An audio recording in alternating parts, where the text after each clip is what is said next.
Should you gymcel if you have a very poor bone structure? Yes, and here's why. You have to understand that the whole point of building muscle in your body is to basically create the illusion of a bigger bone structure, right? You're frauding your bones. For example, when we do lateral raises, we're building up the muscle tissue in the side delts, and that creates the visual illusion of wider clavicles, right? Especially when you're wearing clothes. Likewise, when we train the chest and the back, we're building up that muscle tissue to create the illusion of a larger torso in terms of the bones of the torso, that is. And people might say that, oh, that's cope. You'll never be able to compensate fully for your bone structure. And that's true to an extent, right? You can build muscle, but it's never going to be the same as having wide bones. But you can see that it does have a very big visual effect, and it can help you improve the way your physique looks dramatically. This is Reg Park, like a bodybuilder from, I think, the 1950s.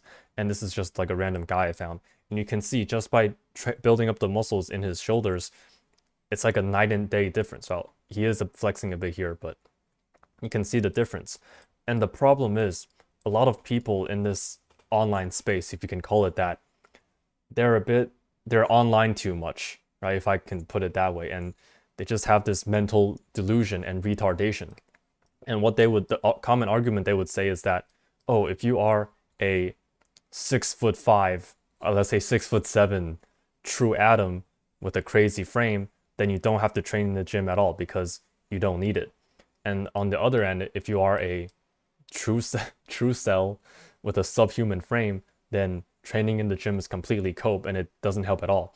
And then they use these two extreme examples to justify that, that's why the gym is completely cope and you should not train in the gym to build muscle at all. And you can just see how that's pretty retarded, because firstly, this guy doesn't even exist. This is a morph, but this guy would be like the top 0.0001%, and this guy is probably the bottom 0.001%, probably like a bit higher than that, of people. And yes, in these extreme scenarios, building muscle doesn't really matter that much. But for everyone else, right, the rest of the people, like let's say this is the average person, for everyone else, this is probably like 95%, let's just say 99% of people, building muscle will help you look more attractive. Who would have thought, right? For like, yes, obviously if you are fucking true atom, or if you are a true cell, then yeah, you don't really have to do anything because that's not going to have an effect. But for everyone else, for like 95% of men, going to the gym will make you more attractive, right? Who would have thought? That's crazy. Same thing with a lot of the red pill stuff. And don't get me wrong, like a lot of the red pill stuff is cope, but a lot of the red pill stuff does work, if you're in this range, this like 90% range of men. Like, learning game, learning cold approach, pre-selection, stuff like that. Again, there's a lot of cope in the red pill, and I should make a video someday clarifying my exact position. But a lot of the stuff like getting a haircut, building muscle, this will help 99% of men, improve how they look and help them with their lives. So yeah, this is just me like debunking this black pill delusion and retardation that stems from people being online too much. So yes, even if you have a subhuman frame, firstly, it's probably not as bad as you think, right? Because when you're online too much, you always see these fucking people, these like black pill edits. It kind of warps your perception. Chances are your actual frame, your bone structure is actually not that bad. In fact, I'll tell you a story, because I have slightly narrow clavicles. I'm probably like below average in terms of my clavicle width. And for the longest time, I've just been watching these brain rot, and I thought I was a frame cell. But then when I spoke to my friend, he said he never noticed my frame looking narrow in person, where he just never thought about it or noticed it. And this guy, he is actually into like black pill and like looks maxing and stuff like that. So this is not just a normie, but even him, he said that he never noticed that I had, a bad frame until I mentioned it, and it's not really noticeable. So chances are, if you think you have a subhuman frame, so to speak, you very likely don't, right? You very likely don't. Maybe you have slightly below average, but you're definitely not in the realm where, the gym is completely cope and you should not bother at all, right? The gym will still benefit you.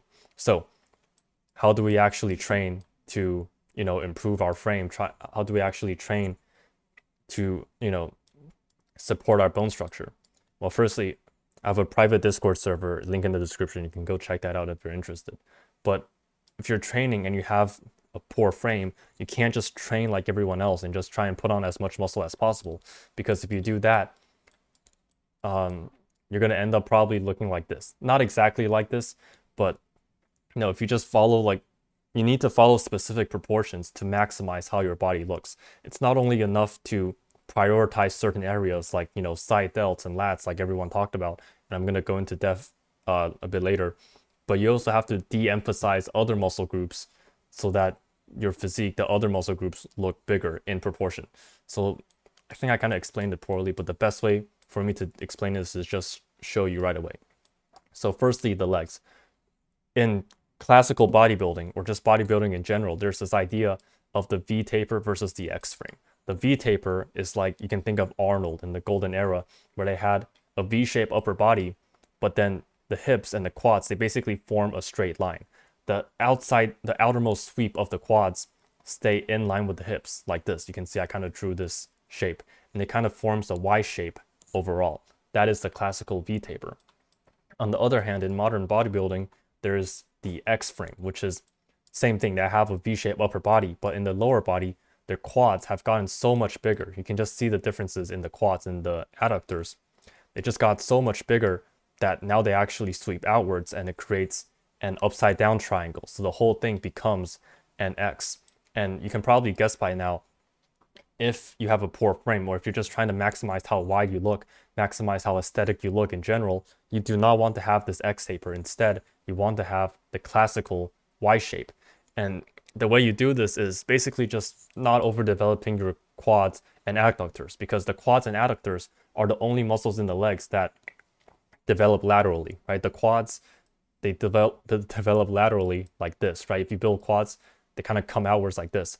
And the same thing with adductors. If you build your adductors too much, they kind of come outwards like this. So quads and adductors will make your leg look wider, which is what we don't want. We don't want our legs to look wide, because it's going to make our hips look wide, and it just makes our entire upper body clavicles look even more narrow as well. So when it comes to training legs, deprioritize the quads and adductors. And the quads and adductors are going to be mainly trained with, squats and leg presses. So instead of focusing on squats and leg presses, you should be focusing on the posterior chain exercises, right? Instead of focusing on, right, the quads and adductors, you should be focusing on the hamstrings and glutes.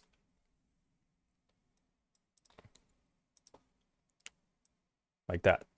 Because the hamstrings and glutes, yes, they'll grow and they can make your legs look big, but the hamstrings and glutes, they do not sweep outwards like the quads and adductors. The quads and adductors sweep laterally, right? They develop laterally to make your legs look wider, but the glutes and hamstrings, they develop like that, right? They kind of come outwards like this. So you can get huge hamstrings and glutes, right? You shouldn't get huge glutes, but prioritize hamstrings and then glutes, and also the calves, and you'll still maintain that classical Y shape. So again, instead of focusing on squats and leg presses and all these pressing motions, focus on the posterior chain exercises, right? I recommend doing posterior chain exercises that focus more on the hamstrings and the glutes. So like stiff leg deadlifts, 45-degree back extensions, stuff like that. And if your glutes get too big, you have to be careful of that as well. But hamstrings and calves, you can basically make them as big as you want. It's mainly the quads and adductors you should be worried about, and after that, the glutes, because a lot of gymcels, they can have glutes that are too big from squatting and deadlifting. Next thing is you have to train abs directly, right? There's this idea that abs are made in the kitchen, but abs are just like any other muscle. And if you actually develop the muscle of the abs, they'll become more visible at higher body fat percentages, and they'll become more defined when you cut down to lower body fat percentages. And abs are literally one of the most aesthetic muscle groups on the body that have been overlooked. If you can develop your abs really well, even if you don't have a lot of muscle in the rest of your body, that's what's gonna make you stand out from all of the gym cells. In fact, it might be better if you just don't have that much muscle overall and just have really aesthetic abs, because that's just gonna make you look the best. And yeah, best exercise, do decline sit-ups with the weight behind your head or hold it in front of you, however you like it. But if you hold it behind your head, that is the hardest.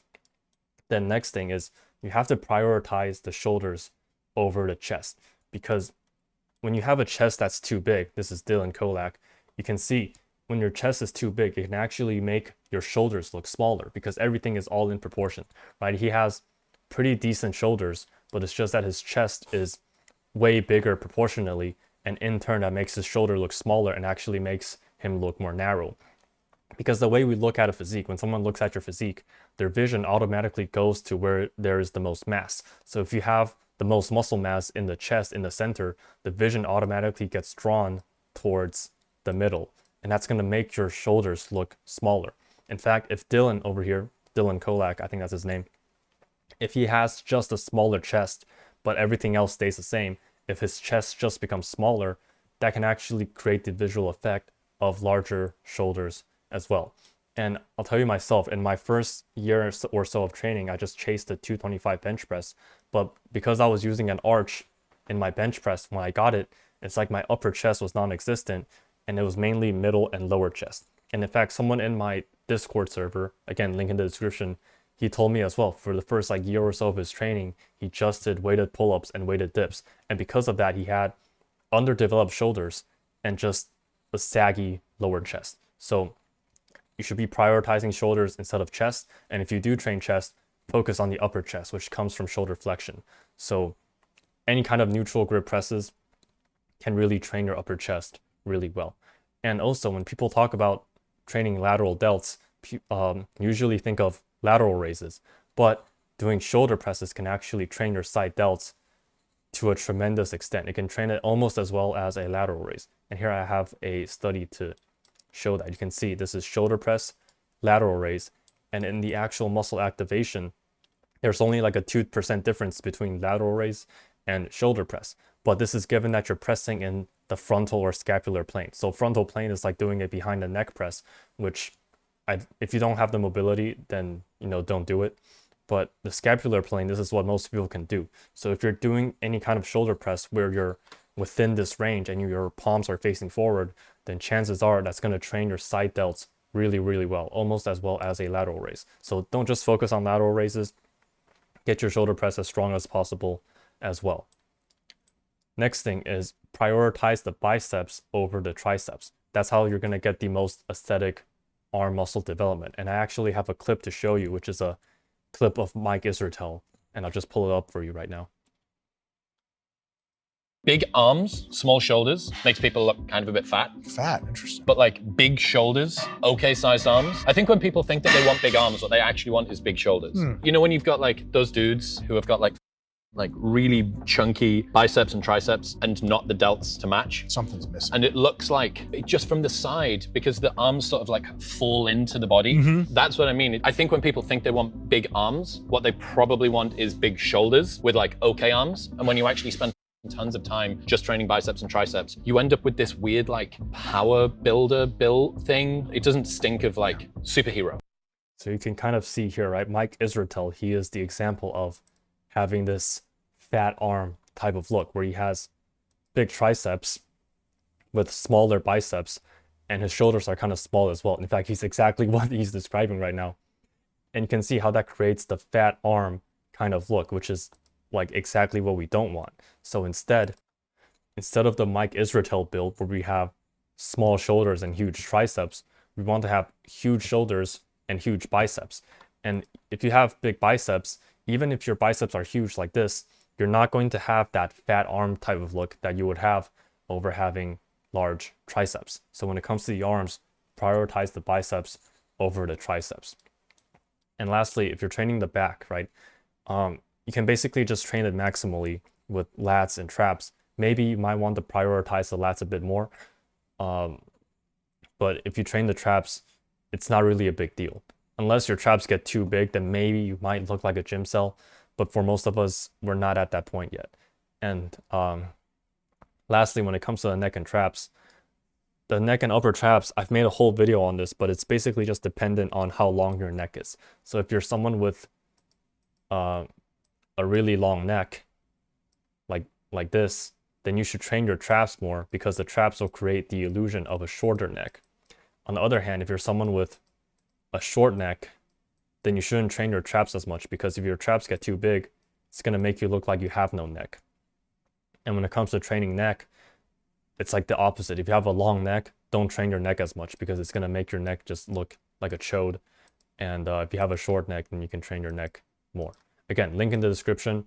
I have a private Discord server where you can talk about this kind of stuff. It's like, it's basically like a private forum mixed with Discord chat, mixed with voice chat, mixed with exclusive videos I post on there as well. So go check that out as well if you're interested.